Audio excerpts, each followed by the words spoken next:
अस्सलाम वालेकुम नाज़रीन, मैं हूं इटली से वसीम रजा और आप देख रहे हैं ग्लोबल टीवी। भारत अपनी फौज और अपने सैनिकों की बहादुरी की मिसालें देते नहीं थकता और भारतीय मीडिया अपने हुकूमत के इन झूठे दावों को बढ़ा चढ़ा कर दिखाने में हमेशा पेश नजर आता है। भारतीय फौज की बुज़दिली और बेबसी की यूं तो कई मिसालें हैं, लेकिन अब भारत के अंदर ही से मणिपुर के बागियों ने भारतीय फौजियों पर घात लगाकर हमला करके भारतीय फौज के ताकत के घमंड को खाक में मिला दिया है। मोदी हुकूमत और गोदी मीडिया के लिए इंतहाई शर्म का बायस बनने वाले इस वाक़े से पहले आपको याद दिलाएं कि सोशल मीडिया पर कई ऐसी वीडियोस गर्दिश कर रही हैं जिसमें चाइनीज आर्मी के बॉर्डर पर तैनात सिपाही भारतीय फौजियों की दुर्गत बनाते नजर आते हैं, जिस पर भारतीय फौजी खौफजदा होकर भागते और रोते दिखाई देते। दूसरी जानब सुबह शाम सर्जिकल स्ट्राइक्स की रागनी अलापने वाले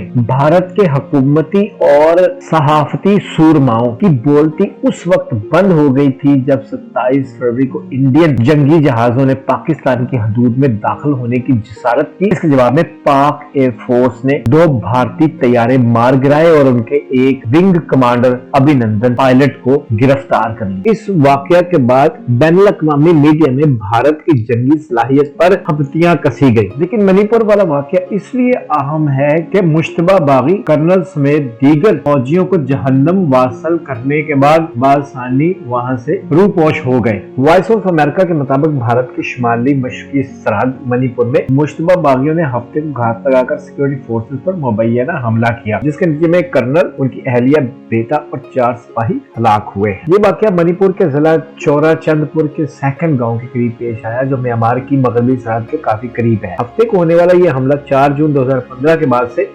मणिपुर में सिक्योरिटी फोर्सेस पर होने वाला सबसे बड़ा हमला है। पुलिस का कहना है कि यह हमला उस वक्त किया गया जब कर्नल अपनी बेस से असम राइफल्स पैरामिलिट्री बटालियन के अगले मोर्चे का मुआयना करके वापस आ रहे थे। पुलिस के मुताबिक बागियों ने पहले इनके काफिले पर हमला किया और धमाकेदार मवाद से इसे निशाना बनाया, जिसके बाद सड़क के दोनों तरफ से खुदकार हथियारों से फायरिंग की गई। हुकाम के मुताबिक इस हमले में 5 भारतीय सिपाही जख्मी हुए हैं, इन्हें अस्पताल मुंतकिल कर दिया गया है। मणिपुर में इस वक्त लगभग 2 दर्जन भारतीय नस्ली बागी गिरोह सरगर्म है, में से कुछ अपने कबीलों या नस्ली गिरोहों के लिए अलहदा वतन का मुतालबा करते हैं। इनमें से कुछ के म्यांमार के जंगलात के अंदर बेसिस और तरबियती कैंप कायम है। इसके अलावा कुछ बागी गिरोहों के म्यांमार से ताल्लुक रखने वाले बर्मी बागी गिरोहों से भी ताल्लुकात हैं। भारतीय फौज की हसीमतों, मोदी हुकूमत की पर्दापोशियों और इंडियन मीडिया की आओ बका के हवाले से अपडेट्स होंगी, उनसे भी आपको बाखबर रखेंगे। अब तक के लिए इतना ही, अपना ख्याल रखिएगा। अल्लाह हाफिज।